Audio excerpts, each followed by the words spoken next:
வணக்கம் உறவுகளே, நான் உங்கள் கேடி பாரதி கேவிஆர் டிவிலேருந்து. நாங்கள் இன்றைக்கு நிற்கிறது அக்கராயனில்.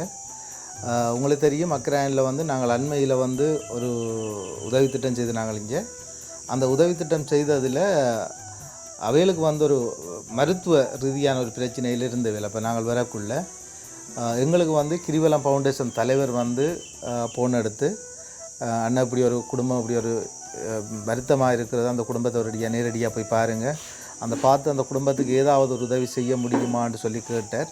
அப்போ நாங்கள் வந்த இடத்துல பார்த்து உடனே அவருக்கு நிலைமையை சொன்ன இடத்துல உடனடியாக நான் நினைக்கிறேன் ஒரு 7 பொழுதுபட நாங்கள் ஒரு 7 மணியை போல் நாங்கள் உடனடியாக அவங்களுக்கு ஒரு 10,000 ரூபா பொருட்களை கொடுத்துட்டு போனாங்க. அப்போ இந்த அம்மா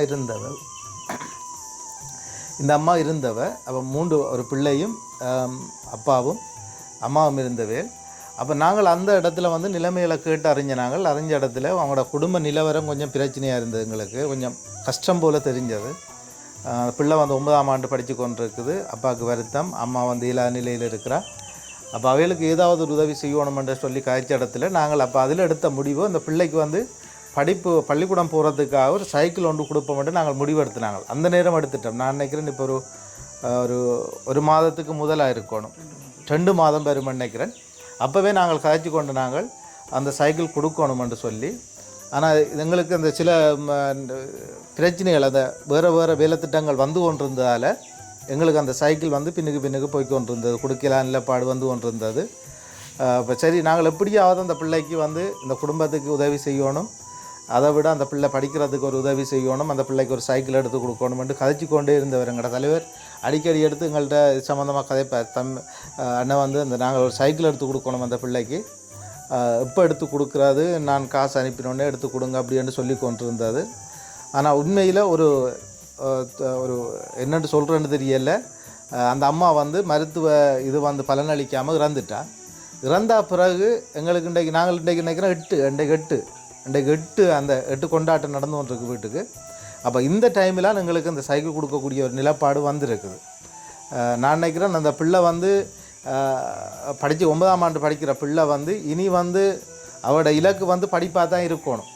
ஏனெண்டா அம்மா அந்த 8 ஆண்டு ஒரு சைக்கிள் கிடச்சிருக்கவருக்கு, அதை விட நாங்கள் இப்போ அவள் பல்கலைக்கழகம் போனால், மேலதிக படிப்புகளுக்கு போனால் அதுக்குரிய கொடுப்பனவுகளை நாங்கள் கொடுக்கறதுக்கு இருக்கிறோம்.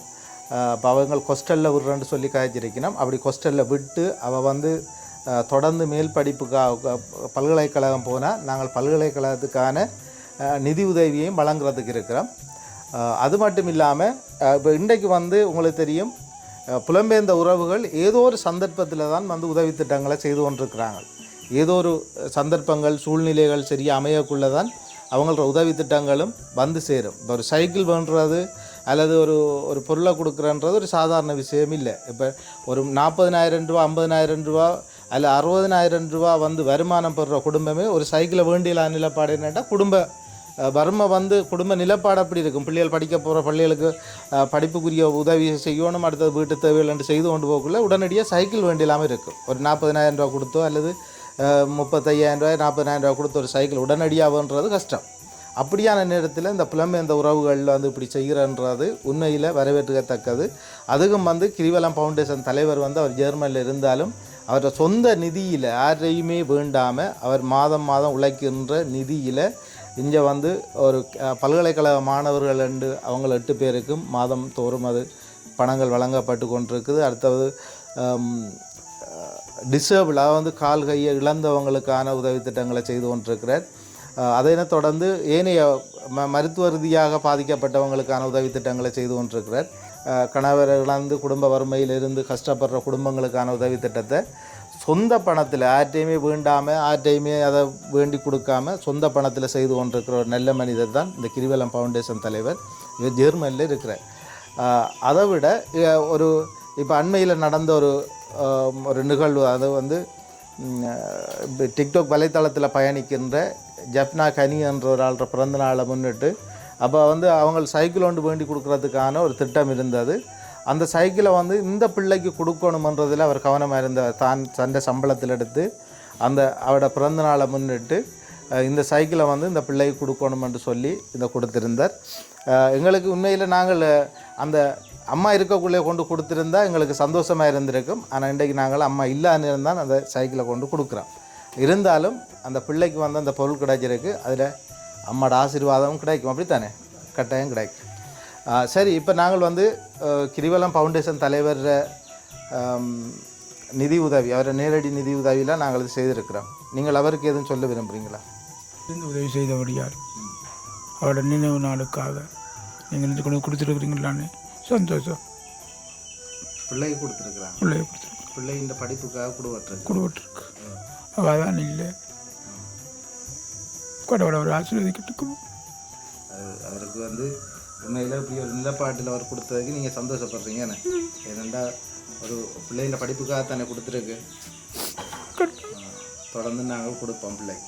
சரியா? ஏதோ படிப்பு உதவிக்கு எங்களால் இருந்த உதவி அவரால் அவர் சொன்ன இப்போ கதைச்சவர் பிள்ளையோட கதைச்சவர் தான் நேரடியாக கதைச்சபடியாக இப்போ ஏதோ ஒரு உதவி கிடைக்கும். கட்டாயம் நன்றி சொல்கிறேன். கதைக்கு நல்ல கதைக்கே வேலை நீங்கள் சொல்லுங்க. நன்றி. உங்களோட உடல்நிலையை பற்றி ஒருக்கா சொல்லுங்கள். என்னென்று இப்போ என்னண்டா எல்லாரும் பார்ப்பாங்க, இப்போ என்ன பிரச்சனைன்ட்டு அவருக்கு தெரியணும். இல்லை, உடல்நிலையை ஒருக்கா சொல்லுங்கள். என்ன நடந்தது? ஒவ்வொருத்தையும் செய்து ஒரு காலில் ஒவ்வொருத்தையும் செய்தது, மற்ற காலம் எங்கேயும் வந்தது. 2 காலுக்கும் உணர்ச்சி இல்லை.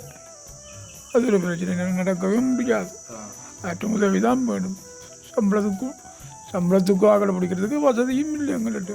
அதை விட ப்ரெஷரும் தூக்கி அடித்து வாயையும் இழுத்து கண்ணும் அடிச்சிட்டு ஒரு பக்கம் வாயம் இழுத்து ஒரு கண்ணையும் இழுத்து 2 கண்ணும் மூடையிடாது. 2 கண்ணும் மூடையிடாது. ஒரு கண் இதான் மூடலாம், இது மூடாது. அது மூடையிடாது. மூடையிடாது. இது ப்ரெஷர் கூட கதைக்கவும் இயலாது. நிறைவில் நடக்கக்கூடிய இயலாது. ஆட்டும் உதவி தான் நான் நடந்து தெரிகிறேன்னா ஆட்டும் உதவி தான் தேவை. எனக்கு உதவியும் இல்லை. கஷ்டம், சாப்பாடுக்கு பெரிய கஷ்டம் எங்களுக்கு. யாரும் உதவி செய்தாத்தான் யாரும் செய்ய போறியாக்களும் இல்லை தானே. யாரும் உங்களுக்கு உதவி செய்யலாம் இல்லை, இதுவரைக்கும் ஒரு உதவியும் கிடைக்கல. இல்லை. வணக்கம் அம்மா. நீங்கள் எனக்கு இந்த உதவி செய்வீங்கன்னு நான் எதிர்பார்க்கல. அம்மா இருக்க கேட்டவாவோ எனக்கு தெரியாது. அம்மா இல்லை. இப்போ அம்மாவோட நினைவு நாளாக எனக்கு இந்த சைக்கிள் தந்ததுக்கு உங்களுக்கு நன்றி. மேலும் நீங்கள் எனக்கு உதவி செய்வீங்க என்று நம்புகிறேன். இப்போ என்னோடய கதைச்சு நீங்கள் செய்வீங்க. நான் ஹாஸ்டலுக்கு போகிறேன், அதுலேயும் நீங்கள் என்னோட இருப்பீங்க, என்னை படிப்பு செலவை பார்ப்பீங்க என்று நான் நம்பி சொல்கிறேன். நன்றி. நீங்கள் படித்து பல்கலைக்கழகம் போனீங்கன்னு சொன்னால் உதவி உங்களோட என்ன விஷயம் காய்ச்சது? எனக்கு காய்ச்சது என்ன தேவை என்றாலும் தன்னோட கதை கேட்டான். தன்னோட கதை கேட்டாங்க உங்கள்கிட்ட சொல்லி. சரி, இன்றைக்கு இப்போ உங்களோட அம்மாவோட 8 நாள் 8 நாளில் ஒரு சைக்கிள் கிடச்சிருக்கு உங்களுக்கு. இதை நீங்கள் என்ன நினைக்கிறீங்க? அம்மா தந்துதான் நினைக்கிறேன். அம்மா தந்துதான் நினைக்கிறீங்க. அம்மா போல் சைக்கிளையும் பார்க்கணும், நீங்கள் படிப்பையும் அப்படி தான் பார்க்கணுமா? படிப்பையும் உங்களோட அம்மா மாதிரி பார்த்தீங்கன்னா நீங்கள் நல்லா வருவீங்க. சரிதானே? ஓகே. இந்த இவ்வளோ நேரமும் நான் நினைக்கிறேன் அந்த பிள்ளை காய்ச்சது. அவள் வந்து 9ஆம் ஆண்டு படித்து கொண்டிருக்கிறா. நாங்கள் வந்து இந்த சைக்கிளை வந்து அவட கையில் ஒப்படைக்க போகிறோம். இந்த சைக்கிள் பெறுமதிகள் இப்போ நான் பில்லெல்லாம் கொடுப்பேன், சைன் வேண்டி அந்த இதை எடுத்துட்டோம்னா சரி. கிராம சேவையாளர் ஊடாக அல்லது அரசாங்க அதிபர் ஊடாக அல்லது ஏஜிஏ ஊடாக பிரதேச செயலாளர் ஊடாக நாங்கள் அணுகி அவங்கள்ட்டையும் நாங்கள் சில தரவுகளை பெற்றுக்கொண்டு தான் நாங்கள் கூடுதலான உதவி திட்டங்களை செய்து கொண்டிருக்கிறோம். தொடர்ந்தும் அப்படித்தான் நாங்கள் இனி செய்வோம். உண்மையில் இன்றைய நாளில் அந்த பிள்ளைக்கு வந்து நான் சைக்கிள் கொடுக்குறதுல மிகவும் சந்தோஷமடைகிறேன். பிள்ளை வாங்க, நீங்கள் சைக்கிளை எடுங்க.